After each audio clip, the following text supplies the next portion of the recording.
of a car seat going through the headrest, which would be super helpful. There's a couple other things that would be really nice. The Model Y is the only one you can do that in today. Maybe we could fix that. But when we're thinking about 4680 battery cells, should we be thinking about the efficiency and the performance we're getting today? Or is there some updated timeline path that we could see closer to battery day presented efficiency, performance that we can look to in the future? Well, I think, first of all, it's really important to express the difficulty of,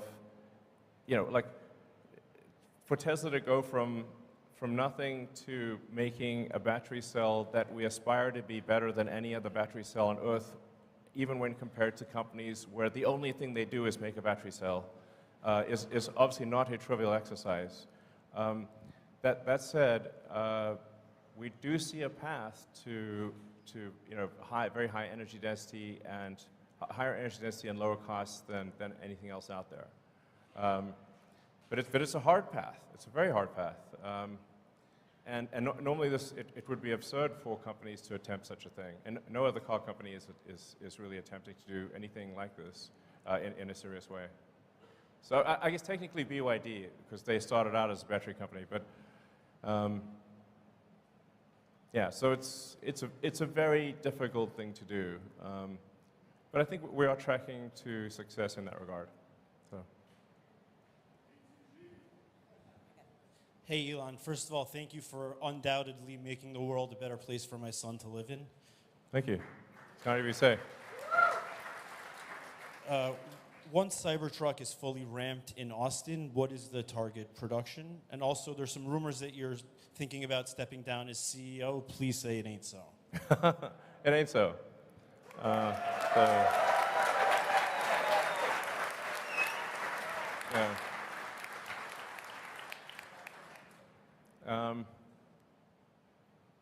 Yeah, so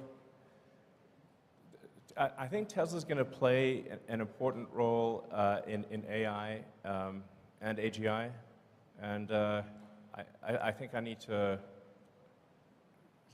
oversee that to make sure it's good. So, because that's a thorny problem if there ever was one. I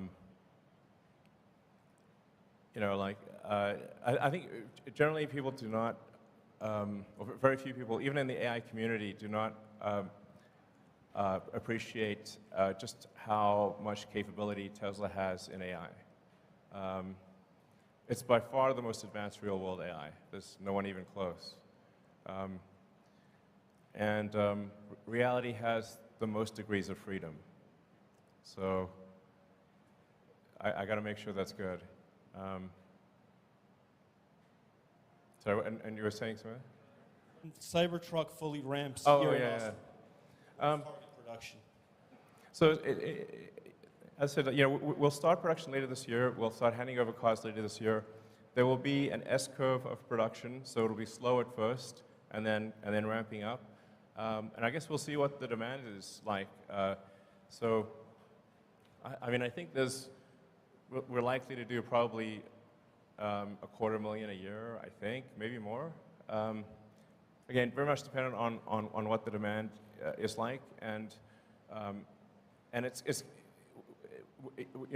we don't just need to ramp up production, but we also need to improve the production cost efficiency, which is going to be also a very, very hard thing. So, but I'd say it's 250,000 a year is a reasonable guess. And it might be 500,000, I don't know, but we'll make as many as people want and can afford, and then, like I said, it's going to be hard to make the cost affordable because it is a new car, new manufacturing method. So, in the grand scheme of things, relative to the production rate of all the other cars we make, it will be small, but still very cool. Yeah, thanks. Elon, maybe 3 more questions? Sure. Oh, thank you. Good day, Mr. Musk. Hello, my name is Delia Archer, and this question aims to address Tesla's efforts in developing skilled workforce, attracting diverse talent, and promoting career opportunities within the company. When I look around, I see a lot of young faces, and I think about internships and apprenticeships for students in high school and beyond. My question is, are there any plans to expand existing partnerships and explore new avenues for collaborations with educational institutions and nonprofit organizations to attract the next generation and vary career pathways? Yeah, actually, with all of our gigafactories, we work with the local schools, actually from the high school level, community college, and university, because it's incredibly important to foster the talent for the factories. As you saw from the employment numbers, we actually need a lot of people. Even though we've got a lot of automation, we still need a lot of people to operate the factories, and it really matters that they have the right training. So we're big believers in reaching out to educational institutions, and because frankly, it's in our interest to do so. Thank you for asking the question. All right. Elon, Josh Fuller. I had originally thought of asking about the fun police and pushing back on the boombox and allowing us to screech at people with goats again. But after seeing Optimus, I was inspired to ask, has anybody asked Optimus's opinion of Mars, and does he have a ticket yet? Well, you know, Optimus is not a deep thinker at this point. Optimus is still, you know, figuring out how to do basic stuff. It couldn't make, you know, cook some eggs or something quite yet. So we need to get Optimus to the point where it has reasonable agility and can do basic things. You know, and we're aiming for it to start off doing simple tasks that are sort of boring and repetitive or dangerous, basically jobs people don't want to do. So that's our goal, and I'm confident we'll achieve that goal. And then we've got to figure out how to make it at scale, make sure that the robot is safe. I think it's going to be very important to have a local means of turning it off. So safety is going to be extremely important. I can't emphasize that enough. But right now, it is not at an intelligence level where it's pondering questions like Mars. But perhaps it will be one day. So. Hi, good afternoon, Elon. My name is Luke Arsenault. I just want to start off by saying a big thank you to you and the team of Tesla for all you guys do. It's been great to see, and I'm so happy for you guys. My question is, with the rise in cybersecurity threats to operational technology and Internet of Things, what steps is Tesla taking to protect the company itself and its products from these threats? Also, as a suggestion, because I know you like suggestions, for the navigation, do you think we could do something on the UI that adds in when you're about to take the off-ramp to show a picture of that exit, kind of like other map systems do? And then also... Oh man, this is a lot of questions. One of my friends wanted to get a shaka from you, if that's possible. Okay. Well, we are constantly improving the navigation system, and being robust to hacking is incredibly important. In fact, we conduct a lot of sort of third-party hacking contests to try to get the best hackers in the world to break into our cars. And actually, no one has yet actually broken into a Tesla in a way that would allow you to really control the car in a significant way. But they have gotten to where they can like honk the horn and mess with the infotainment system. And I'd like to thank them for their efforts. So we take information security extremely seriously. For navigation, yeah, there's definitely things we can improve there. But really, down the road, navigation visuals are not going to matter very much because the car is going to take you wherever you want to go. Yeah. As for pictures, I have to decline, unfortunately, because otherwise, if I say, I actually hate being rude to people. So if I say yes to one person, then it's like selfies for a zillion. You know, it gets kind of crazy. So, but thanks for asking. Maybe we'll take one or two more questions, actually. So, Sure. I don't know. Okay, is your Hello. I had a question on the efficiency. I don't know if you've been paying attention at Aptera, and I was curious if you thought that was a space that you could see Tesla getting into, as far as not just an efficient manufacturing process, but also the actual car itself and range, or just buy. I'm not super familiar with them, but we have a lot of we have a lot of products to get done. It's not like it's never a shortage of ideas. Ideas, frankly, I find ideas to be somewhat trivial, but the execution of the idea is extremely difficult. And as I said, like, prototypes are easy, production is hard. Production and cash flow positive is excruciating pain that like at a level you cannot believe. So it's not product ideas; they're irrelevant. That's what I think of them. It's sort of like the idea of going to the moon. That's not that's irrelevant. Getting to the moon is the hard part. So, okay. So maybe one last question. Yeah. Elon, John Lopez from Orlando here. I've got two things for you real quick. The first one is with rideshare being a growing thing, especially with Tesla owners, are we going to get a guest mode option available for that? The second thing is as an X-Plaid owner, I would really love to get track mode. As a what, sorry? X-Plaid. Well, Plaid has track mode. The Model X Plaid does not, though. Oh, Model X. Yeah, we can probably add that, sure. Yeah, no problem. So, rideshare is a bunch of these things will really not be relevant in a self-driving world. You can summon the car and take you somewhere, and if you want to add someone to that ride, you can if you want to. But overwhelmingly, it is about achieving full self-driving. And I think we're really getting to the final stages of full self-driving where, I drove for several days around Austin, just dropping pins in random locations, and I had 0 safety interventions.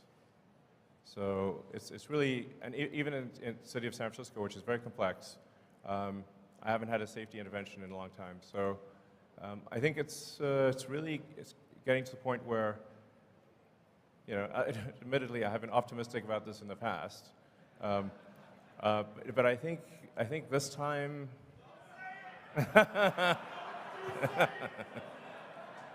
All right, I won't say it. All right, fair enough. All right.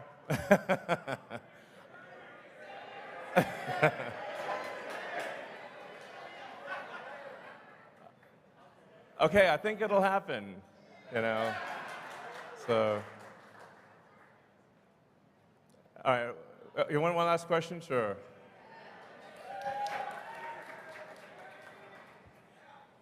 So first, congratulations on your decision to try advertising. We all want Tesla to pass Apple in market cap. I didn't realize people wanted it that much. Okay. It's good that a lot of people agree. So earlier this year, you cut prices on everything, 15, 20%. More recently, you've been raising prices on Model Y, Model S, Model X. And can you just talk about the pricing strategy on Model Y going forward and keep it separate from the decision to bring out the next-gen vehicles that we all agree is going to, blow the doors off on volume. But just on Model Y, it's the best-selling product in the world. Can you just talk about strategy of pricing going forward on that? It's pretty straightforward. We see what the demand is, and then we adjust pricing to meet the demand. Now, the thing is that what happens with other car makers is that they're actually constantly adjusting pricing on cars. It's just not obvious. In the case of Tesla, you can see immediately when there's a price change that occurs because we don't have any intermediaries, don't have any dealers. There's no manufacturer's suggested retail price. But the reality is actually at car dealers, the prices are changing radically. Last year there were significant premiums above MSRP at sort of the conventional car dealer, so you'd pay above MSRP last year, and then this year I think things are below MSRP or close to it, and then the manufacturers will then also offer incentives. So what's actually happening is are very big price shifts by other car makers. They're just not obvious. Whereas with Tesla, it's obvious. And this is necessary because demand fluctuates a lot. So something's got to be done to achieve a supply-demand clearing point for volume. Just people are reacting to something that's obvious as opposed to saying, oh, yes, every car company does this all the time. Tesla is no exception. That's the actual reality. So, right? So. Last question.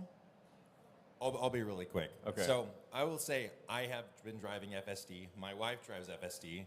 There's a term called the wife test. My wife will only drive our kids on FSD. It's incredible. That is a great. I mean, the sort of significant other test is a very a good test because for a while there was like friends or significant others would be like, please don't put it on. It's too scary. But then it's getting to the point where it's going to be just smooth as silk. So in fact, you'll be able to visually tell, perhaps even now you can, visually tell if the car is being driven on FSD or manually, because if it's being driven on FSD, it's smooth and precise. And if you look at if you actually closely observe cars going down the highway, the people are constantly moving in their lanes. So the cars are like doing this all the time when they're manually driven. If it's actually on FSD, it's dead center in the lane.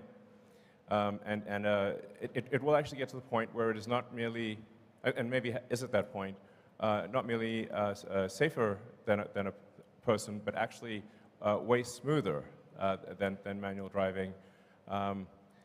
I can't say enough about the profundity of full self-driving. It is just one of the biggest changes in history that will occur. It's not some feature. it's like a profound. It's really as profound as electrification. And we already have millions of the cars on the road that will literally achieve this with a software update. I mean, that's like head exploding emoji, I think probably a lot of people in this room realize it, but most of the rest of the world doesn't. So.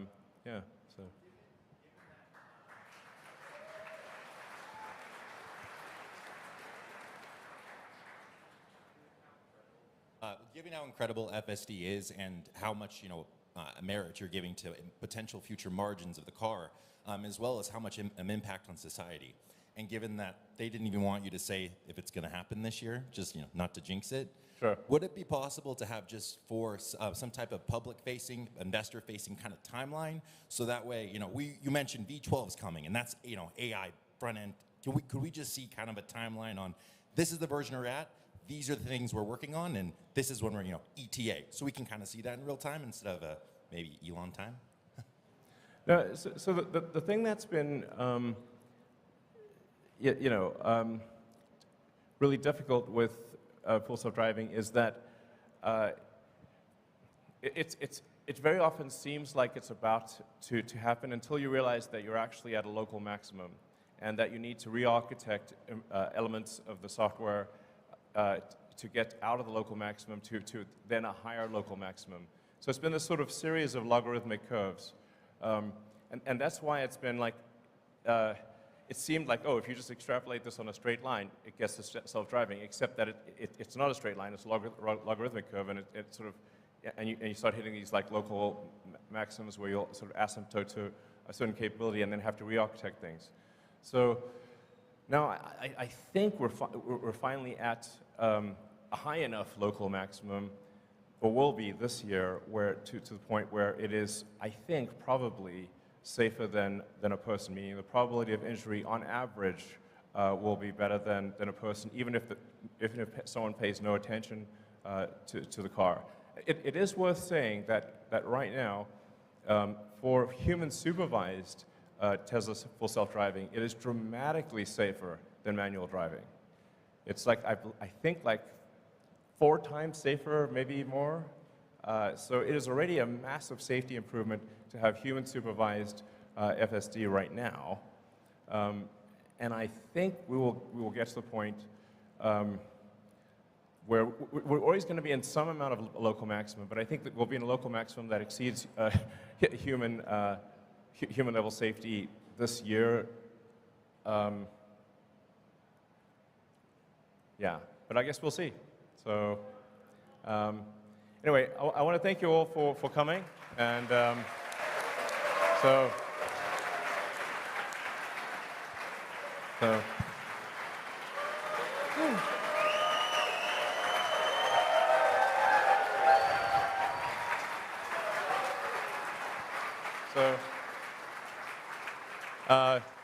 Just want to say, like, you know, your support is super appreciated, and you know, as I say, a friend in need is a friend indeed, and supporting Tesla when the chips are down, those are the real friends, and you're them. So thank you. All right. Okay. So with that, we can go to ad hoc questions from the audience.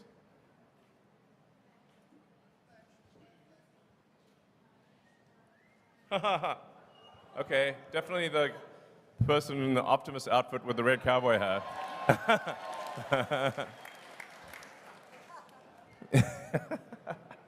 Great outfit.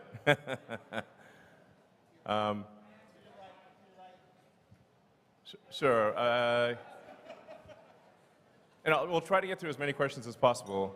And you know, you hit me with your toughest questions. Fine.